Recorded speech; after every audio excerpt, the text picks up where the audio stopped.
23 occurs 6 times in the Revised Lectionary's 3-year cycle, which is, what are the 3-year cycles? Everybody know? A, B, and C. Psalm 23 is a favorite, and pretty much every single funeral I have ever done or been at has had Psalm 23 in it because it has a beautiful calming effect on the soul. Nobody wants to be referred to as sheep, though, do they? Or a wolf in sheep's clothing? Or have it said about them, boy, is she sheepish. In our bravado culture, that doesn't resonate because sheep and lambs have a reputation of being mild and passive and even a little smelly if you get up close. Still, I bet pretty much most people in this sanctuary know the Lord is my shepherd, I shall not want. And don't forget, I love when people respond back to me. So if you want to say anything out loud like, way to go, sister, or amen, please feel free. The Lord is my shepherd, I shall not want. So wait a minute, what is it we're not supposed to want? What is it that we're not supposed to want? Do I not want financial security and admiration? Do I not want recognition from my family and my peers? Right? Do I not want to be free of expectations of others? Do I not want peace in the world? This morning, you tell me, what is it that you do want when you pray or you think about Psalm 23? The Lord is my shepherd, I shall not want. Tell me what you don't want or do want. Anybody? I don't want any more gun violence. No more gun violence. I want God to get hungry. Absolutely. Thank you. You want us to love each other. Somebody over here. Freedom in Palestine. Yes.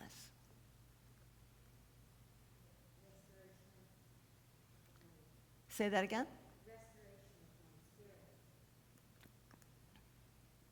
How does this part of Psalm 23 sit with you? God makes me lie down in green pastures. Really? God makes me lie down in green pastures? I wonder if God gets frustrated when we're in a time of drought.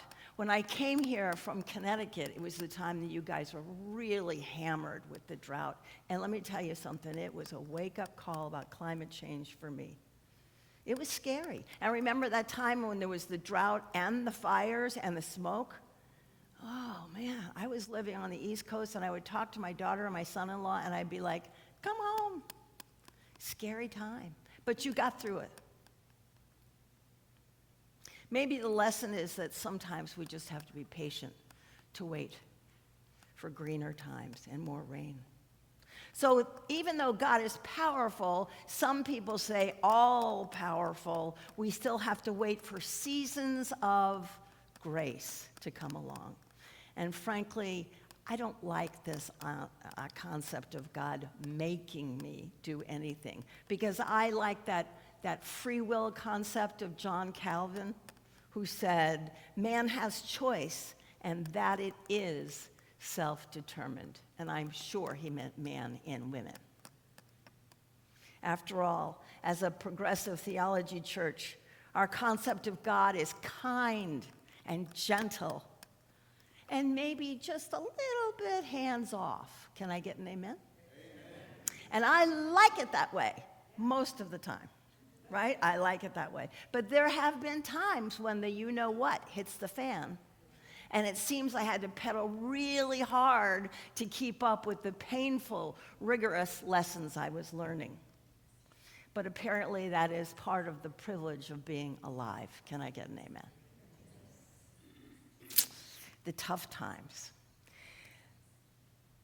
Here's a prayer for those exact tough times that was written by Leslie Lauderdale of Illinois from the UCC's weekly page prayers, People's Prayers for Peace. I thought you might like it. Creator, may you help us ease the pains, fears, and accumulated insults of suffering families. May we act with kindness and work toward justice. May we live into your abundant love. Thank you, Leslie. Young woman. I had several one-on-one meetings last week with you folks. I've learned a lot about Parkside, a lot. At one of the meetings, Becky told me, is Becky here today?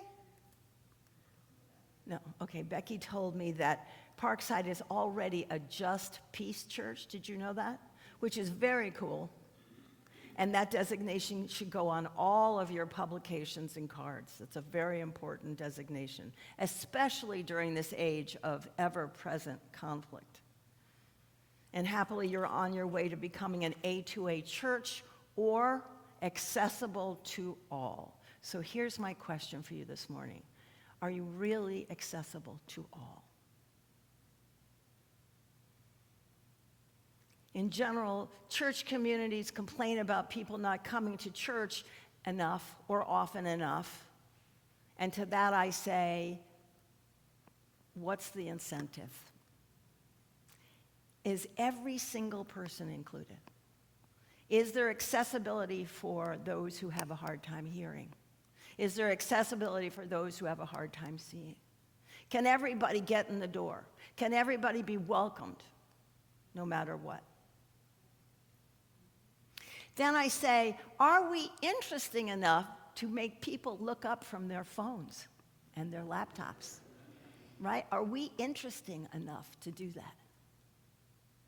Do we faithfully look outside our four walls to the extenuating needs of the wider world? And I think you do that pretty good.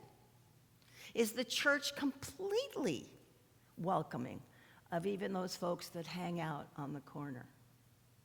That's not easy, is it? That's hard sometimes. But mostly, or maybe not mostly, but additionally, is church fun? Is it fun here?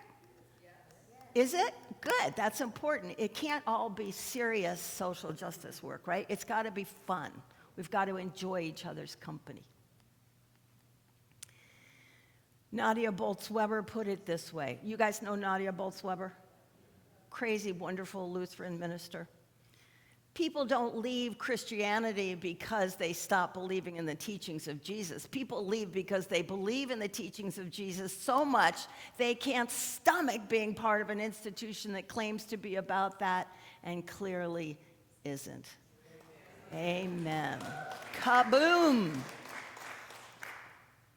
In other words, is the church really open, even to the people who feel, now get this, sheepish about attending? Is it really open to those of us who feel like sheep, who feel like lambs, who feel like maybe the world is just a little bit too hard for us? Now, our other reading from 1 John talks about shepherding in a different way. And John, my husband, thank you for reading today. Thank you for stepping in. Though 1 John is an epistle, it doesn't have an opening and closing. And one scholar says, rather, it seems to be a homily directed toward a specific issue. It seems similar to the Gospel of John, so maybe it's by the same author, although that is not certain. 1 John comes from the same early Christian community as the Gospel of John, but later in the history of the movement. The 23rd book of the New Testament was written no earlier than around 100 CE, perhaps in Ephesus, but that too is not certain. The author notes an eyewitness relationship with Jesus, and some evidence may be found in the writings of Irenaeus, Clement of Alexandria, and Tertullian. 1 John is one of 5 books, the others being, anybody know? Huh? 2 John, 3 John, the Gospel of John, and what? Revelation. Right. Good for you. Good. Some people don't know that Revelation was written by John, and it is really wacky, but interesting reading.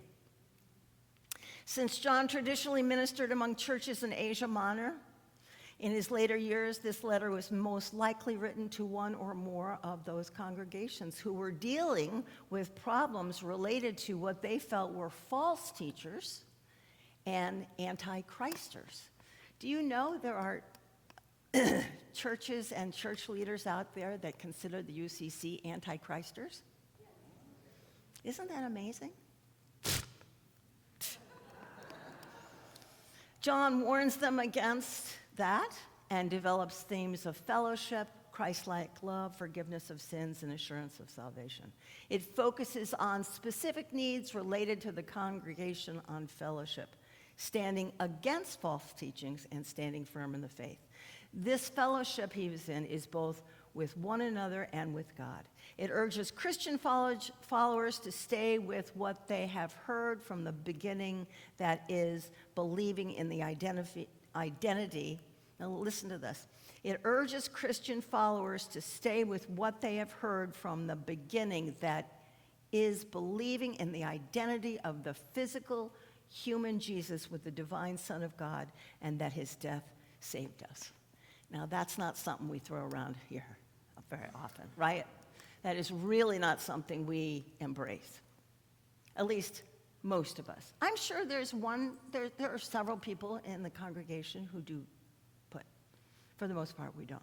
The focus here is not so much on what God is going to do for us, but what we are going to do for each other. Can I get an amen? In other words, let's not just talk about love, and I loved what you talked about love today. Thank you, Luke. Let's practice real love. So here's a curveball. And I think you actually did this. You did this, so I'm going to do it to the adults. What does real love look like? What does real love look like? Unconditional. What does that mean? Accepting people regardless of their faults or issues. Great. This puppy down here looks like real love to me. Beautiful. So calm. What else? What does real love look like? Yes, ma'am. Your mother, father, brother, and sister. And you're lucky that you feel that way. You're blessed. Yes, Mark. Safety. Say it again. Safety. Safety looks like love to you. That's interesting. Yes, I like that. What other things? What does love look like? Yeah.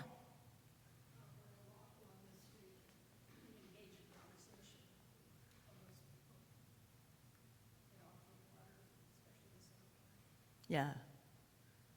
Yeah. God, the unhoused population here is out of sight, isn't it? It's very sad. Yes, ma'am. Sorry? Is it me? Yes. Oh, sorry. Sorry. Caring about people who don't like you. Oh, that's a hard one. That's the hard one. Caring about people who don't like you. Oh, God, I'm not that good at that, are you? It's very, very hard. Over here, what does love look like? Yes. Embracing each other as you are. Embrace each other as you are. Yes, ma'am.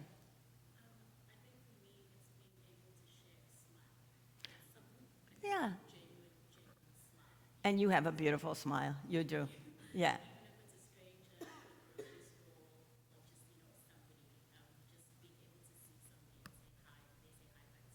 Yeah. Beautiful. Thank you. Right. Forgive us those who trespass against us. And that happens all the time, doesn't it? Yeah. Yeah, that's a hard one. How about love looks like after you've had an argument with your spouse or your partner and you just feel like, but then you come back together and you work it through. Because that's the hard part of love, isn't it? Yeah. So I'm going to get I'm going to go out on a wing of this church airplane and say that my initial impression of you is that you guys really do try to take care of each other. And it's only been 2 weeks, but I see that. And you really, really try to take care of the people in your community, and that's great. But just let me also remind you, and this is kind of my job to be the fly in the ointment as your interim. You're good at social justice. If that's so clear. And I love that, and I feel blessed to be here. But let's remember to take a moment to gaze out and smell those beautiful roses out there. And to take a breather each day to meditate and cease worrying. I think sometimes when you live in a political hotbed, you worry a lot. Those silences between people, I believe that's where God lives. Allow each other those silences. You know, if somebody doesn't text you back right away, it's okay. It's okay. If you're having coffee and you forgot what to say next, it's okay. It's okay. That's where God lives. Do good, but don't get burned out. Be active in your convictions for justice, but don't lose sight of how beautiful our creation truly is and how fragile and finite your life is. Like that. It can be gone. Enjoy your time on earth. Enjoy your loved ones. Enjoy your friendships. Make up with people. And be at peace with yourself, for God resides in you. Amen.